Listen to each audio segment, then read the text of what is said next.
Hi, Krishna. Welcome back to our Swadhyaya Online Reading Retreat Labs Presence Power of SAP, the Gateway to Spirituality program.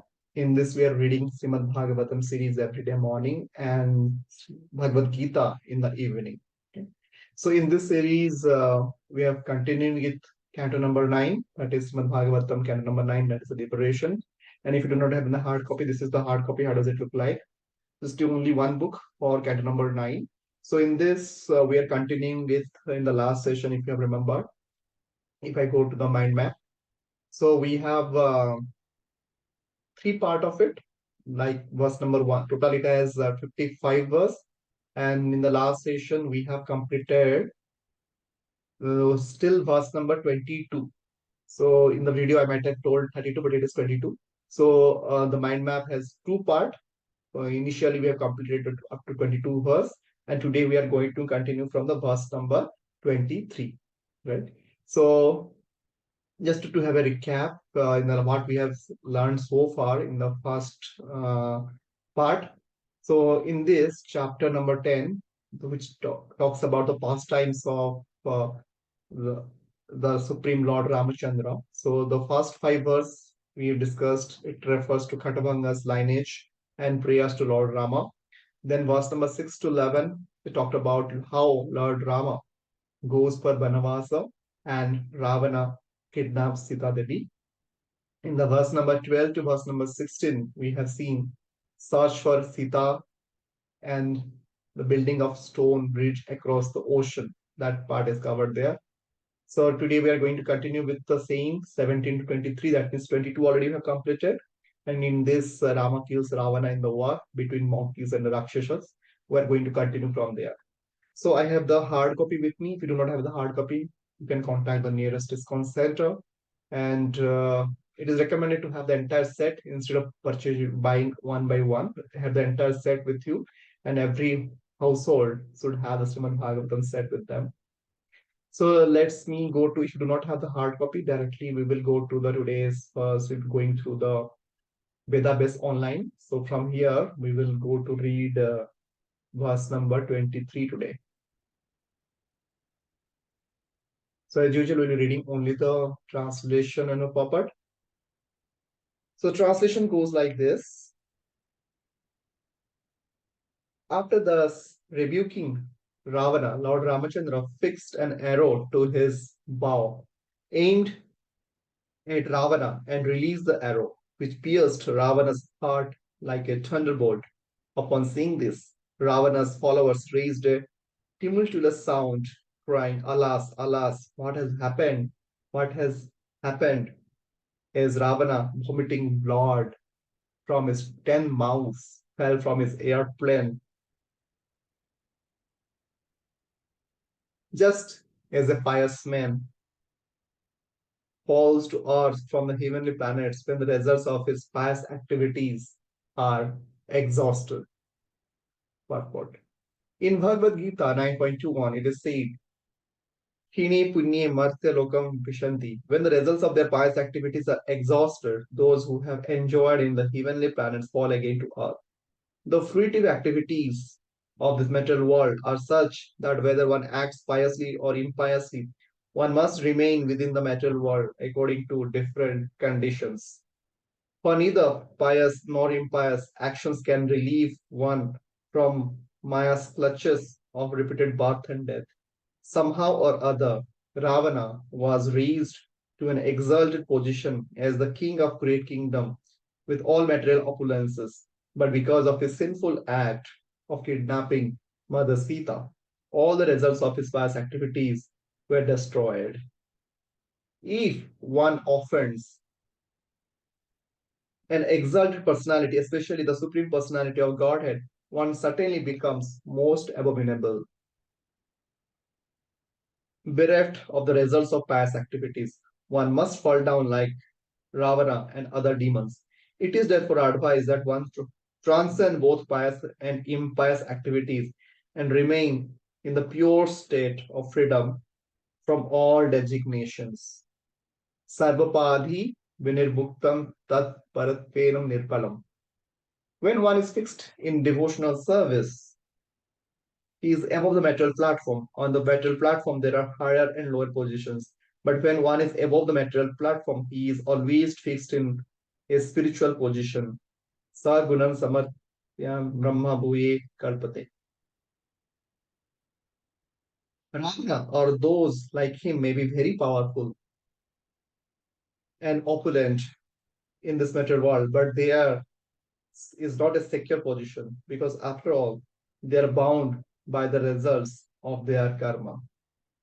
Karmana daivanetrana. We should not forget that we are completely dependent on the laws of nature. Prakriti kriyamanani guni sarva karmani sarvasam ahamkara vibhudatma kartaham tibanyate. The bewildered spirit soul, under the influence of the three modes of material nature, thinks himself a doer of activities that are actually carried out by nature. Bhagavad Gita 3.27. One should not be proud of one's exalted position and act like Ravana, thinking oneself independent of material nature's laws. We will move to the next verse. Verse number 24. Translation. Thereafter, all the women, those whose husbands had fallen in the battle, headed by Mandodari, the wife of Ravana, came out of Lanka. Continuously crying, they approached the dead bodies of Ravana and the other Rakshasas. Verse number 25. Translation. Striking their breasts in affliction because their husband had been killed by the arrows of Lakshmana, the women embraced their respective husbands and cried piteously in voices appealing to everyone. Verse number 26. Translation. O my Lord, O Master, you epitomized trouble for others and therefore you were called Ravana. But now that you have been defeated, we also are defeated. For without you, the state of Lanka has been conquered by the enemy. To whom will it go for shelter? Ravana's wife Mandodari and the other wives knew very well how a cruel person Ravana was. The very word Ravana means one who causes crying for others. Ravana continuously caused trouble for others, but when his sinful activities culminated in giving trouble to Sita Devi, he was killed by Lord Ramachandra. Verse number 27, translation. O greatly fortunate one, you came under the influence of lusty desires, and therefore you couldn't understand the influence of Mother Sita. Now, because of her curse, you have been reduced to this state, having been killed by Lord Ramachandra. Purport. Not only was Mother Sita powerful, but any woman who follows in the footsteps of Mother Sita can also become similarly powerful. There are many instances of this in the history of Vedic literature. Whenever we find a description of ideal chaste women, Mother Sita is among them. Mandodari, the wife of Ravana, was also very chaste. Similarly, Draupadi was one of 5 exalted chaste women. As a man must follow great personalities like Brahma and Narada, a woman must follow the path of such ideal women as Sita, Mandodari, and Draupadi. By staying chaste and faithful to her husband, a woman enriches herself with supernatural power. It is a moral principle that one should not be influenced by lusty desires for another wife. Matravat Pardareshu, an intelligent person must look upon another's wife as being like his mother. This is a moral injunction from Chanakya Sloka. Matravat Pardaresu Paradvesu Nashtravat Atavat Sarvabhutishu Yeha Pashyati Sa Pandita. One who considers another's wife as mother, another's position as a lump of dirt, and treats all other living beings as he would himself, is considered to be learned. Thus, Ravana was condemned not only by Lord Ramachandra, but even by his own wife Mandodari, because he was a chaste woman. She knew the power of another chaste woman, especially such a wife as Mother Sita Devi. Verse number 28, translation. O pleasure of the Rakshasa dynasty, because of you, the state of Lanka and also we ourselves now have no protector. By your deeds, you have made your body fit to be eaten by vultures, and your soul fit to go to hell. Purport. One who follows the path of Ravana is condemned in two ways. His body is fit to be eaten by ducks and vultures, and the soul goes to hell. As stated by the Lord himself in Bhagavad Gita 16.19, Tan aham distam kuram samsareshu naradhamam kipami ajasram asubham asurasya eva yonisu. Those who are envious and mischievous, who are the lowest among men, are cast by me into the ocean of material existence, into various demoniac species of life. Thus, the destination of godless atheists such as Ravana, Hiranyakashipu, Kamsa, and Dantavakra is a hellish condition of life. Mandodari, the wife of Ravana, could understand all this because she was a chaste woman. Although lamenting for the death of her husband, she knew that what would happen to his body and soul. For although one cannot see directly with one's material eyes, one can see with eyes of knowledge. Pashyanti Jnana Chakshihu.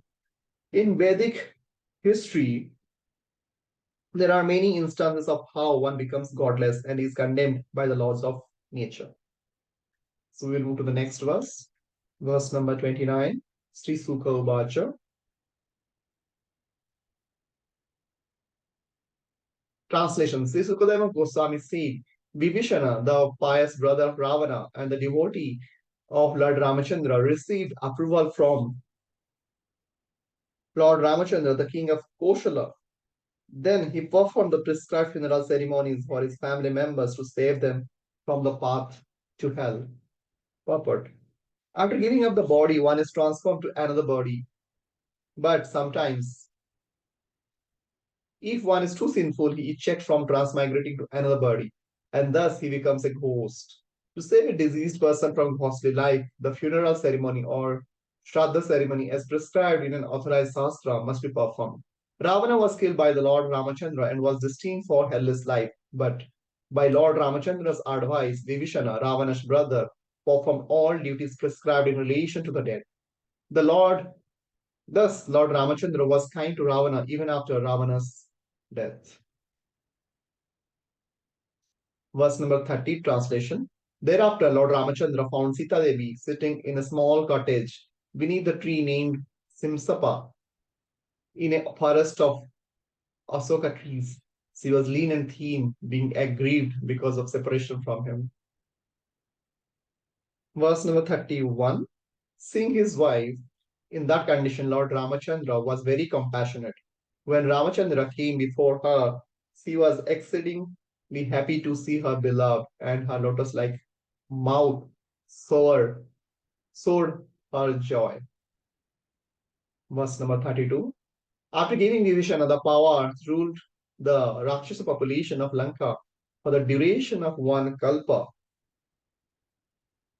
Lord Ramachandra, the Supreme Personality of Godhead, Bhagavan, placed Sita Devi on an airplane decorated with flowers and then got on the plane himself. The period for his giving in the forest having ended, the Lord returned to Ayodhya accompanied by Hanuman, Sugriva, and his brother Lakshmana. So, with this, the part one of this particular chapter is completed. So, we have seen today the lamentations of the wives of Rakshasa from verse number 24 till verse number 28. If I go back, if you can see the overall picture.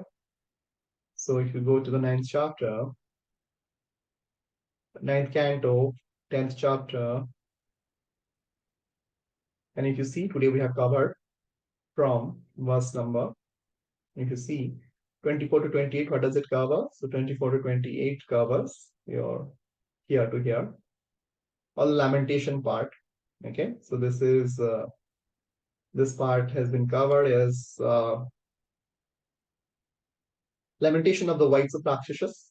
Then verse number 29 to 32, it talks about how Lord Rama returns to Ayodhya. That is the second part of today's, see, 29 to 32, right? So with this, we have completed this particular chapter. I will recommend to read all the verses, and with that translation in the purport, we'll be having a Kahoot quiz in the upcoming days. I will keep you updated.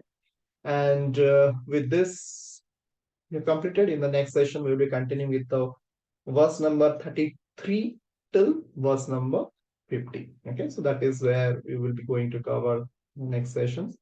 And with this, we will stop here. Hare Krishna. Hare Krishna. Jagat Guru Prabhupada ki Jai. Hare Krishna.